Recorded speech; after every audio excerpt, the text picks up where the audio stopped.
Right. Hello and welcome to another quick little tutorial on the Tableau tunnel series. I'm Anand and thank you for joining me again today.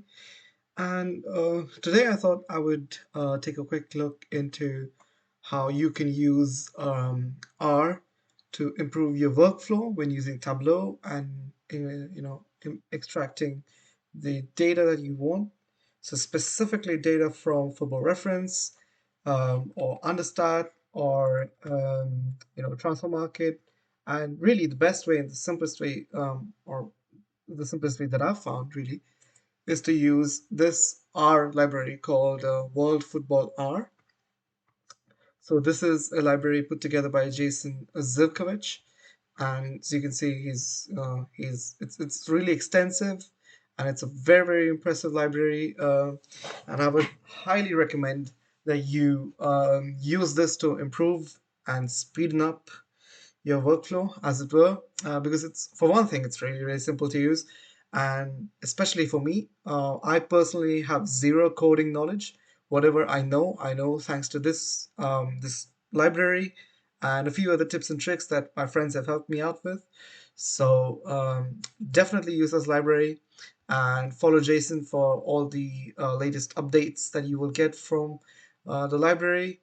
And yeah, just try to keep up to date with all the latest functions that he's adding, latest updates, and so forth.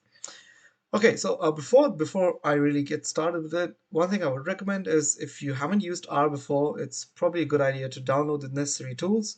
So I'm on Windows, so I've you first go onto this website, just cran.r project.org, and then you download RStudio, which is this open source software that is free to use for everyone, incredibly accessible, and yeah. Feel free to download these two things before you get started. And yeah, now I'll quickly shift over to my RStudio environment. This is how it'll look. So this is your console. As you can see, this is where you type out the code itself. And this is essentially where you can get help to whatever question you have, whatever function that you want to find out, whatever syntax you want to understand. The help section on RStudio is massively underrated. Okay, so without any further ado, let me just quickly show you how you can install the World Football R library. So just go over to the GitHub page that I showed earlier, yeah, and you will see the installation code. It's just 2 lines.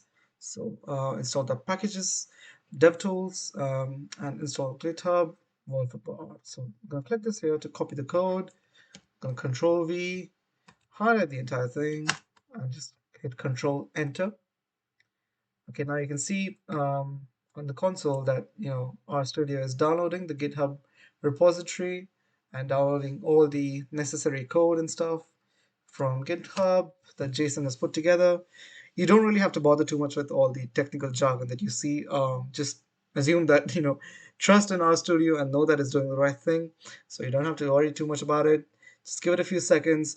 Depending on your system configuration, it could take really it could install very quickly, or it could take a lot of time. But thankfully, I've got a quick laptop for your sake and for my sake. I can get through this fairly quickly. Right, so whenever you want to install a library, before you run a code, you need to install libraries. So whenever you're using functions are dependent on libraries, right?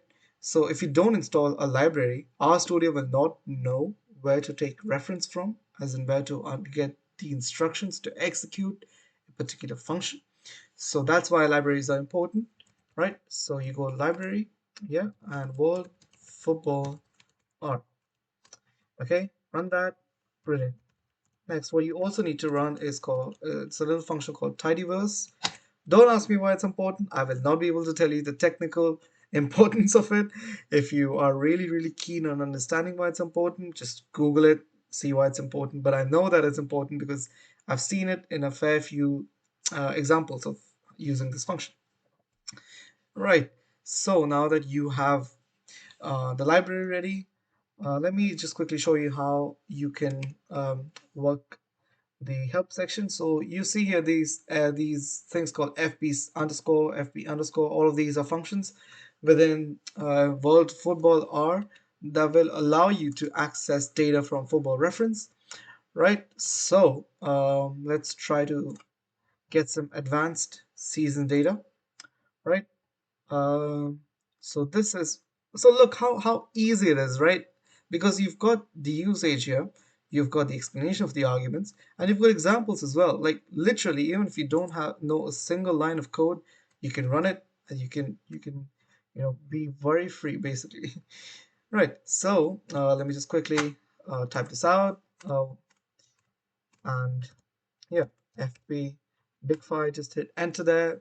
So when you start typing segments of code, R Studio will immediately identify what you're trying to put together. Now you look, the syntax of the function says season end year, right? So season end year is 2022. Um, start type. So start type, you see here, one key thing that you need to remember is when you're using characters like this, you're using words and stuff, you need to enclose them within double inverted quotes because that's how R understands that this is a it's a word, it's a character, right? So it's a set of letters. So let's just try to something simple. Let's say possession stats. Yeah. This is important because then I can later on show you how you can convert the data that you get into per 90 minutes data, right? So now what we'll do is okay, so now you've got season end here, you've got stat type. So you need to tell R if you want team or player data. Let's go with player data, right? So let's let R run the code for this. If you hit Control Enter, it'll start scraping.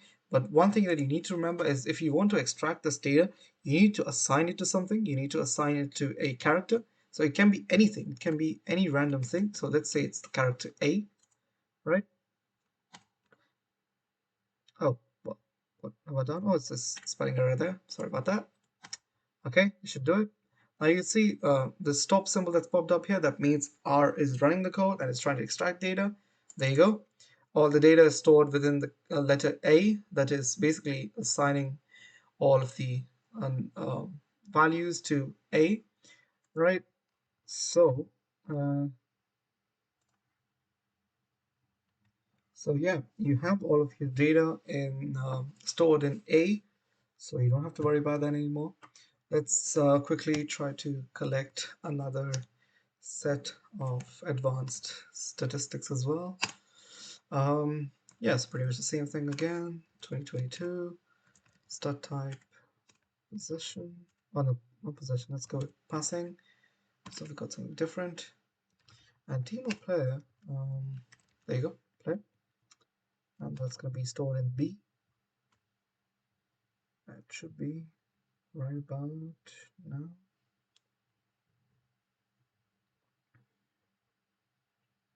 So yeah, like I said, it depends on your PC configuration. It could take really long, or it could finish really quickly.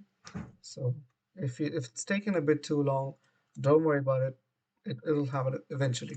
Okay. So okay, now that we've got A and B, um, you can see the data in here. You can see the tables in here. That's all well and good, but how can you um, so how do you get it from here to into your Tableau workspace, right? So yeah, just quickly before we do that, one thing you'll notice here is that the statistics that have been scraped from Football Reference are all totals. So they're not like per 90 numbers directly. So what you need to do is convert them, right? So so in order to convert them, let's quickly run a very simple line of code that I must admit I did not learn myself. I was able to figure this out thanks to Harsh. So if you're not following Harsh, you should be because he is very cool and his work is great. Well worth checking out. He's recently contributed the plot underscore percentile function to ggshakr, which is another incredible R library put together by Abhishek Mishra. Both of them are really close friends of mine, and you should definitely follow them and support their work, because why not? Do a nice thing. Right. So now that you've installed this library, dplyr, I'm sure there's a better way of calling it, but that's just how I that's just how I refer to it. Let me just quickly pull up the code that I use to convert the data. Right. So you've got all the data stored in A, right? So if you want to convert something from um, A or B, you've got to reference it, right? So A, and you've got to use this. So percentage symbol, um, lesser than symbol, and percentage symbol again, all right? Okay, so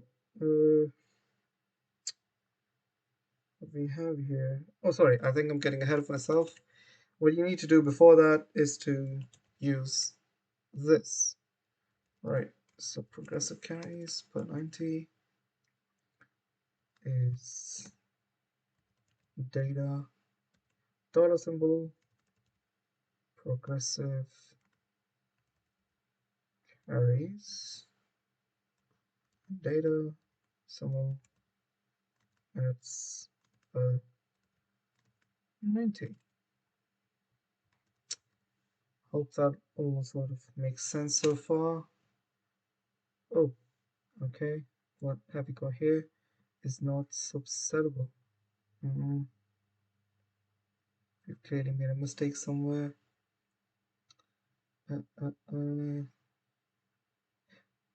All right, right. See, the mistake that I made here is to not reference A here, so which is the data set that contains progressive carries, right?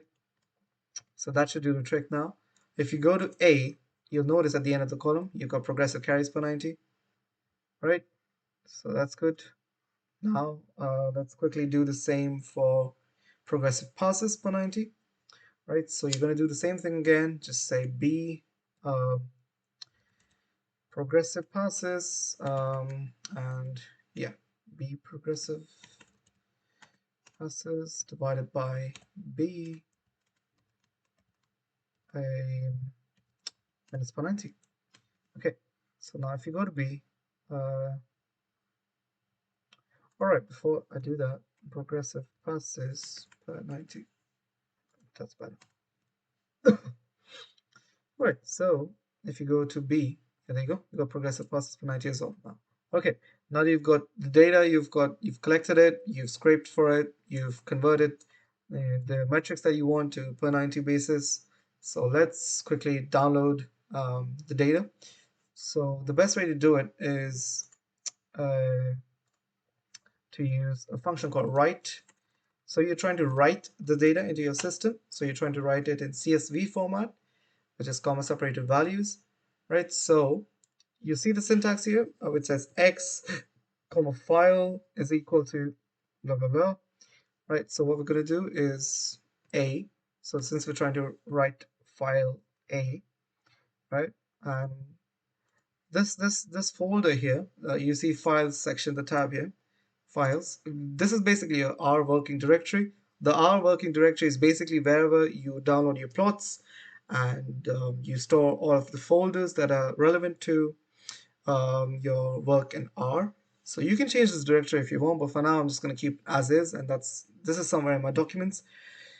Right, so we've got, I'm just going to copy folder path to clipboard. There you go.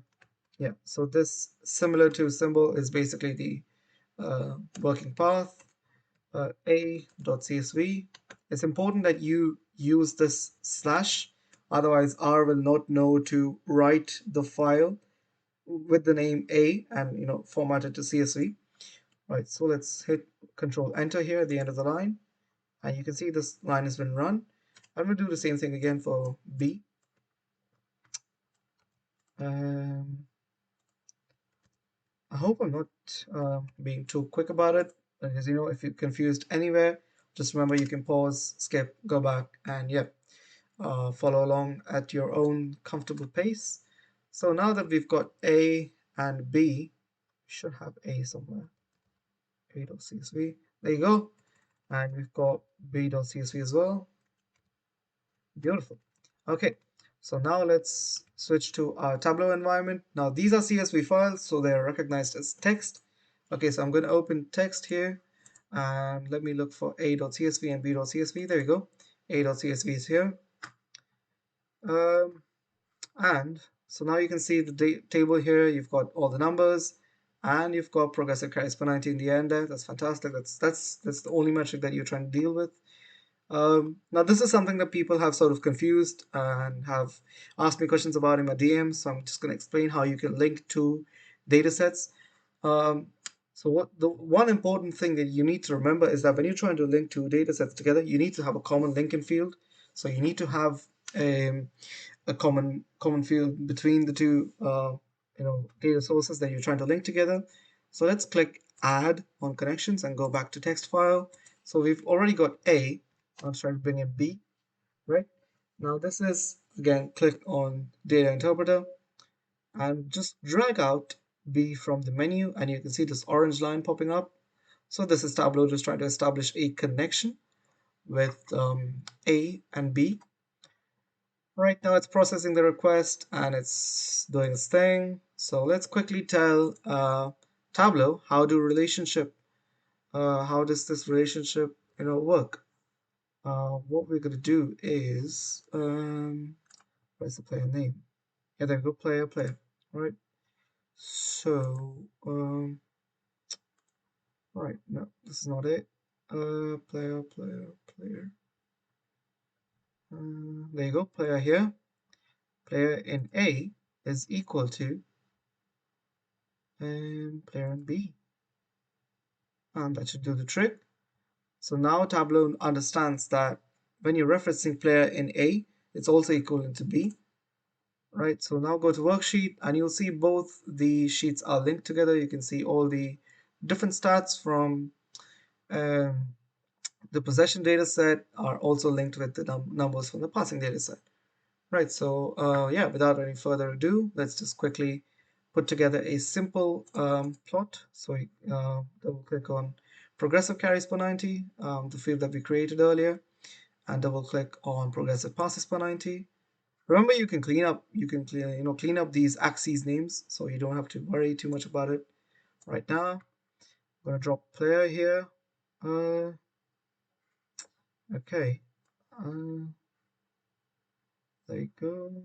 There's a lot of nulls here. Okay, have I gone wrong somewhere? I hope not. I hope not.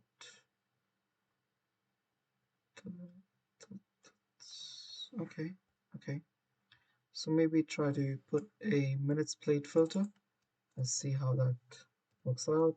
So 9 matches played. There you go. Okay, interesting.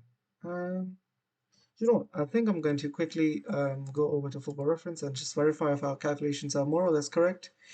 So we've got Dimitri Folkier of Valencia. Let's check out Mr. Folkier's numbers. So Folkier is currently at Valencia. There you go. And he's got how many progressive passes? 2.86. Okay. Also, it's probably not the correct estimate because that's like the past 365 days. So, okay, total per 90. That's weird. Hmm.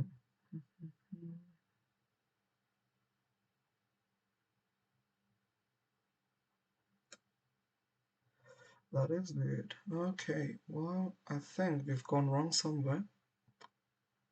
But, right.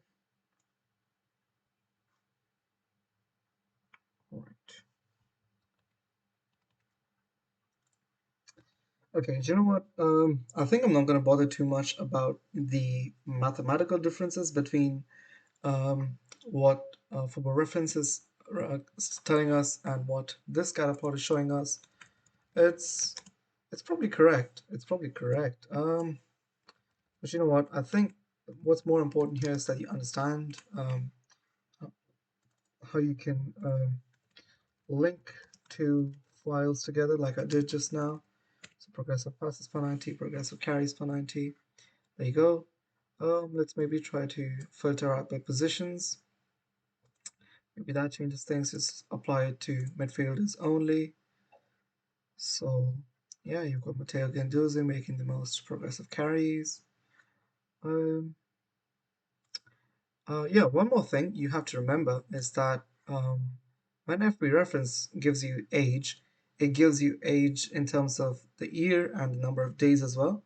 So if you want to separate that, it's dead simple. Just right click on age, which is currently a identified as a string, but it's not actually a string. It's a number, isn't it? So what you do is you transform it, you split it. There you go, and just convert this to continuous. Convert it to a continuous measure, and there you go. Now you have the age. Let me just quickly filter it out to under 23. There you go. Just add player names, competition colors if you like that, if that's your thing. If it's not, don't worry about it. It's fine. You don't have to do it. And yeah, um, this is pretty much it. So let's say ball progression for under 23 midfielders in the top 5 leagues per 90. For 90 data used for players with 9 matches played. And it's really important that you state where you've got the data from, so data from StatsBomb via Fbref. And it's also really important that you credit JSON's function. So what I normally just do is collected using worldfootballR by JSON zip codes. That's its Twitter username, so that's just easier for people to find him if they want to follow him quickly there. So I'm just gonna make some aesthetic changes to this, bolden it up. There you go. So you've got a basic, very basic scatter plot here. What I'll quickly just do is add my own aesthetic to it. There you go. And yeah, turn off grid lines, zero lines. We don't need this. Um, and if you've watched along until this point, huge kudos to you. Um, but I hope that it's been somewhat helpful for you so far in terms of getting to know the ins and outs of using R to collect your data that you want. And remember, it's very very simple to you know to do this, to collect data from um, using R Studio and using R in general to collect data and to put together um, all kinds of visualizations that you want to create. And so yeah, just play around with different functions within worldfootballR. And if you've ever got any doubts, just look up the help section within R. It's whenever if you've got an error, it's more than likely that you'll find the solution within R itself instead of having to ask anyone and waiting for hours and hours for them to reply over your DMs. Okay, so I think with that, I am done today. I hope this has been helpful for you. If not, I'm sorry. I think I've tried my best to sort of put it together for you. And yeah, thanks for sticking around. Let me just quickly make some aesthetic changes. This is important. All right, there you go. That's a basic scatter plot put together thanks to collecting data from R. Um, and big thanks to Jason as well for putting together the function and the library itself. I mean, and yeah, hope you enjoy using the library. And remember to credit him and to create stats bomb whenever you're using the data, and football reference as well, because that's really, really important you do that. And yeah, have fun, I guess. Take care, and hopefully I will see you again soon with a different tutorial. Take care.